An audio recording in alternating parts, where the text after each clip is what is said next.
بسم اللہ الرحمن الرحیم، الحمدللہ۔ ہمارا تفسیر جلالین کا سبق جاری و ساری تھا، اور ہم نے گزشتہ سبق کے اندر پڑھا تھا کہ جو یہودی تھے وہ کہتے تھے کہ جنت میں صرف یہودی ہی داخل ہوں گے، یہودیوں کے علاوہ کوئی اور جنت میں داخل نہیں ہوگا۔ اور عیسائی نصارہ وہ کہتے تھے کہ صرف عیسائی ہم ہی جنت میں داخل ہوں گے، کوئی اور داخل نہیں ہوگا۔ ٹھیک ہے، تو اس بات کی اللہ تعالیٰ آج والے سبق جو ہم پڑھیں گے اس میں اللہ تعالیٰ ان کے اس قول کی تردید فرمائے گا، اور یہ بھی اللہ تعالیٰ بتائے گا کہ جنت میں داخل کون ہوگا۔ تو پڑھتے ہیں، سماعت کریں۔ بلا من اسلم وجہہ للہ، بلکہ جس نے اللہ تعالیٰ کے لیے اپنے سر کو جھکایا۔ اسلم، جھکنا۔ ٹھیک ہے، مسلمان اس بندے کو کہتے ہیں، مسلمان اسلم سے بھی مسلمان ہے، تو مسلمان اس بندے کو کہتے ہیں جو اپنا سر اللہ تعالیٰ کی احکامات پر جھکانے والا ہو۔ تو جو اللہ تعالیٰ کے لیے، اللہ تعالیٰ کی رضا کے لیے اپنا چہرہ جھکائے تو وہ بھی داخل ہوگا جنت میں۔ بلا انتقال کے لیے آتی، جو پیچھے بات کی گئی ہے اس کی تردید کرنے کے لیے بلا آ جاتی۔ بلا، کیوں نہیں؟ یدخل الجنت غیرہم، ان کے علاوہ، یہود و نصارہ کے علاوہ اور بھی جنت میں داخل ہوں گے۔ اور وہ کون ہوگا؟ جس نے اللہ تعالیٰ کے لیے اپنے سر کو جھکایا، یعنی اے انقاد لامرہ، اللہ تعالیٰ کے حکم کو بجا لانے کے لیے، وہ نافذ کرنے کے لیے اس نے سر جھکایا۔ وخص الوجہ، چہرے کو خاص کیا۔ خص بھی پڑھ سکتے ہیں، خصہ بھی پڑھ سکتے ہیں۔ چہرے کو کیوں ذکر کیا؟ جسم کے دوسرے بھی اعضاء ہیں، تو کہتے ہیں لِأَنَّهُ أَشْرَفُ الْأَعْضَاءِ، کیونکہ وہ چہرہ اعضاء میں سب سے زیادہ شرف والا ہے، سب سے زیادہ عزت والا ہے چہرہ۔ فَغَيْرُهُ اولا، تو اس کا غیر اولا ہے۔ آگے کہتے ہیں وَهُوَ مُحْسِنٌ، جو اللہ تعالیٰ کے لیے اپنا سر جھکائے تو وہ محسن ہے، یعنی موحد، وہ توحیدی ہے، اللہ تعالیٰ کو ایک ماننے والا ہے۔ فَلَهُ أَجْرُهُ عِنْدَ رَبِّهِمْ، عند ربی، اور تو اس کا اجر، اس کی جزا اس کے رب کے پاس ہے۔ ولا خوف علیہم ولا هم یحزنون، اور ان پر نہ کوئی خوف ہوگا نہ ہی ان کو غمگین کیا جائے گا۔ اجر عند ربہم کے بعد نکلا ثواب عملہ الجنت، یعنی اس کے اعمال کا ثواب جنت ہوگی۔ جو اللہ تعالیٰ کے لیے سر کو جھکائے، جو مسلمان بنے، تو اس کے لیے جنت ہے، اس پر کوئی خوف نہیں ہوگا اور وہ غمگین بھی نہیں ہوگا۔ فی الآخرت، آخرت میں کوئی غم اس کو لاحق نہیں ہوگا۔ آگے کہتے ہیں وقالت الیہود لیست النصارى علی شیء، یہاں سے یہود و نصارہ کی ایک اور بات کر رہے ہیں کہ یہودیوں نے کہا تھا کہ عیسائیوں کی کوئی اہمیت نہیں ہے، نصارہ کی کوئی اہمیت نہیں ہے، ان کی کوئی اوقات ہی نہیں ہے، اور نصارہ نے کہا کہ یہودی کوئی چیز ہی نہیں ہے۔ ٹھیک ہے، اس کے بعد اللہ تعالیٰ ان کو جواب دے گا۔ وقالت الیہود لیست النصارى علی شیء، یہودیوں نے کہا کہ نصارہ کوئی چیز نہیں ہے، کوئی شیء نہیں ہے۔ معتدم بہ و کفرت بعیسیٰ، یعنی حد سے بڑھتے ہوئے اس میں، اور انہوں نے حضرت عیسیٰ علیہ السلام کا انکار کیا۔ یہودی جو ہیں وہ حضرت عیسیٰ علیہ السلام کو نہیں مانتے، اور جو نصارہ ہے وہ حضرت موسیٰ علیہ السلام کو نہیں مانتے۔ اور جو عیسائی ہے اور یہودی، یہ دونوں نبی کریم صلی اللہ علیہ وسلم کو نہیں مانتے۔ مسلمان ہی وہ واحد مذہب تسلیم کرنے والا ہے جو حضرت موسیٰ علیہ السلام کو بھی مانتا ہے، اللہ کا نبی، اور حضرت عیسیٰ علیہ السلام کو بھی مانتا ہے۔ ٹھیک ہے، تو ان تینوں میں یہی فرق ہے۔ آگے کہتے ہیں وقالت النصارى لیست الیہود علی شیء، نصارہ نے کہا کہ یہودی کوئی چیز نہیں ہے، یہودی کوئی شے نہیں ہے۔ معتدم بھی، اس کا حد سے بڑھتے ہوئے، وکفرت بھی عیسیٰ، اور انہوں نے حضرت موسیٰ علیہ السلام کا کفر کیا، انکار کیا، ان کو اللہ کا نبی نہیں مانا۔ وَهُمْ يَتْلُونَ الْكِتَابَ، حالانکہ وہ کتاب کو پڑھتے ہیں، یہودی تورات کو پڑھتے ہیں، اور جو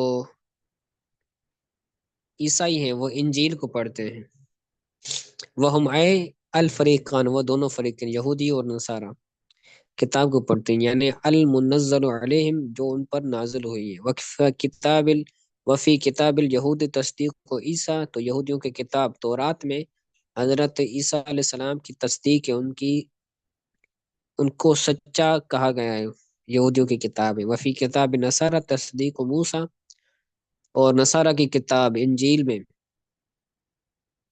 حضرت موسیٰ علیہ السلام کی تصدیق ہے، ان کو سچا کہا گیا ہے۔ والجملۃ حال، اور یہ وہم یتلون الکتاب، یہ جو جملہ ہے نا، یہ جملہ حال ہے، حالانکہ وہ کتاب پڑھتے ہیں۔ کذالک قال الذین لا یعلمون مثل قولہم، اسی طرح کہا ان لوگوں نے جو نہیں جانتے۔ کذالک مثل قولہم قال الذین لا یعلمون، ٹھیک ہے، اس طرح عبارت ہے، حالانکہ اسی طرح ان کے قول کی مثال، یہود و نصارہ کے قول کی طرح ان لوگوں نے بھی کہا جو نہیں جانتے، اور وہ کون ہے؟ وہ مشرکین ہیں، المشرکون من العرب وغیرہم، عرب اور عرب کے علاوہ جو دوسرے علاقے ہیں، تو وہاں کے مشرکوں نے کہا کہ کوئی بھی ہمارے علاوہ جو بھی ہے نا، وہ کوئی چیز نہیں ہے، ہم ہی حق پر ہیں، کوئی بھی حق پر نہیں ہے ہمارے علاوہ۔ مثل قولہم کے بعد یہاں پر آپ یہ یاد رکھیں کہ جب حضور صلی اللہ علیہ وسلم کی تشریف آوری ہوئی نا، تو اس وقت تین طرح کے گروہ تھے عرب کے اندر۔ ایک تو یہودیوں کا تھا، یہودی جو حضرت عیسیٰ علیہ السلام، حضرت موسیٰ علیہ السلام کو مانتے تھے۔ اس کے علاوہ عیسائیوں کا بھی تھا جو حضرت عیسیٰ علیہ السلام کو تسلیم کرتے تھے۔ اور تیسرا گروہ وہ تھا جو بتوں کی عبادت کرتا تھا، بتوں کو پوجتا تھا عرب کے اندر۔ تو ان تینوں کا آپس میں یہی تقابل تھا کہ وہ اپنے علاوہ کسی کو کوئی چیز نہیں سمجھتے تھے، ٹھیک ہے۔ تو یہی ان کی بات ہے کہ بیان لمانا کذالک، یہ کذالک کی معنی کے لیے بیان ہے، کذالک مثل قولہم، جو مثل قولہم، تو یہ کذالک کے لیے بیان ہے۔ آگے معنی بیان کر رہے ہیں کہ مشرکوں نے کیا کہا، کہتے قالوا لکل ذی دین لیسوا علی شیء، انہوں نے ہر دین والے کے لیے کہا، مشرکین تو کسی دین کو نہیں مانتے تھے نا، وہ بتوں کی عبادت کرتے تھے، تو کہتے ہیں کہ انہوں نے کہا کہ ہر دین والے کو کہا کہ وہ کوئی چیز نہیں ہے، ٹھیک ہے۔ تو یہ جو طریقہ ہے، یہ انجینئر محمد علی مرزا بھی یہی طریقہ استعمال کرتا ہے اور کہتا ہے کہ بابت شیء کوئی نہیں۔ تو یہ انداز آپ دیکھیں قرآن کے اندر یہود و نصارہ اور مشرکوں کا یہ انداز ہے، تو آپ اس سے اندازہ لگائیں کہ یہ مرزا بھی کن کے طریقے پر ہے۔ آگے کہتے ہیں فاللہ یحکم بینہم یوم القیامت فیما کانوا فیہ یختلفون، اللہ تعالیٰ فیصلہ فرمائے گا ان کے درمیان قیامت والے دن، کس بات میں، کس چیز کا فیصلہ فرمائے گا؟ فیما کانوا فیہ یختلفون، جس میں، جن باتوں میں وہ اختلاف کرتے ہیں، اللہ تعالیٰ ان چیزوں میں، ان باتوں میں ان کا فیصلہ فرمائے گا۔ من امر الدین، دین کے معاملے میں سے، فیدخل المحق الجنت، تو حق والے کو جنت میں داخل فرمائے گا، والمبتل النار، اور باطل والے کو، باطل مذہب رکھنے والے کو جہنم میں داخل فرمائے گا، ٹھیک ہے۔ اللہ تعالیٰ قیامت والے دن فیصلہ فرمائے گا کہ کون حق پر ہے، کون ناحق پر ہے، تو جو حق پر ہوگا اس کو جنت میں، جو ناحق پر ہوگا، جو باطل پر ہوگا، اس کو جہنم میں داخل فرمائے گا۔ آگے کہتے ہیں ومن ازلم ممن منع مساجد اللہ ان یذکر فیہا اسمہ، اللہ تعالیٰ نے فرمایا کہ اس سے بڑا ظالم کون ہے جو اللہ کے مساجدوں سے منع کرے، جو اللہ کے گھر، مساجد یعنی مسجد، جو اللہ کی مسجدوں میں مسجدوں سے منع کرے اس سے بڑا ظالم کون ہے؟ تو یہاں پر من استفامیہ ہے اور یہاں پر استفام انکاریہ ہے، یعنی کوئی بھی بڑا اس سے ظالم نہیں ہے، وہ سب سے بڑا ظالم ہے جو اللہ کے گھر میں آنے سے لوگوں کو روکے۔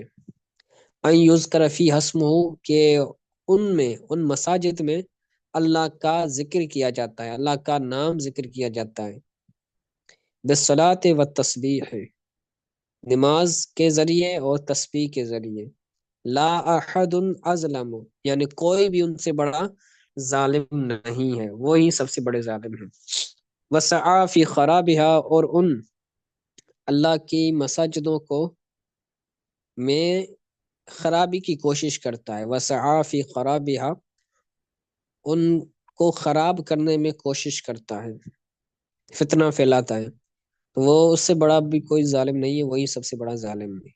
اب ان کو خراب کیسے کرتا ہے؟ بالحد میں، ان کو توڑنے میں، اللہ کے گھروں کو گرانے میں، توڑ کر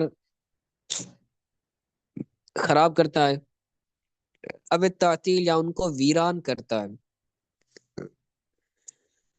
فتنہ پھیلا کر اللہ کے گھر کو ویران کرتا ہے، تو وہ بھی سب سے بڑا ظالم ہے۔ آگے جو آیت آ رہی ہے اس کے بارے میں کہہ رہے ہیں کہ نزلت اخبار عن الروم الذین خربوا بیت المقدس سے، یہ جو آیت ہے نا، وسعى فی خرابہ، یہاں سے لے کر ومن اظلم سے، تو یہ اس کے شان نزول کے بارے میں کہہ رہے ہیں کہ نزلت اخبارا عن الروم الذین خربوا بیت المقدس، یہ آیت نازل ہوئی ہے ان رومیوں کے بارے میں خبر دینے کے لیے، خبر دیتے ہوئے جن رومیوں نے اللہ بیت المقدس کو گرا دیا، بیت المقدس کو شہید کیا گیا، جنہوں نے شہید کیا تھا، تو ان رومیوں کے بارے میں یہ خبر دیتے ہوئے آیت نازل ہوئی۔ او فی المشرکین لما صدقوا النبی صلی اللہ علیہ وسلم عمل حدیبۃ عن البیت، یا پھر یہ ان مشرکوں کے بارے میں نازل ہوئی، مشرکوں کے بارے میں نازل ہوئی، لما صدقوا النبی، جب انہوں نے حدیبیہ کے سال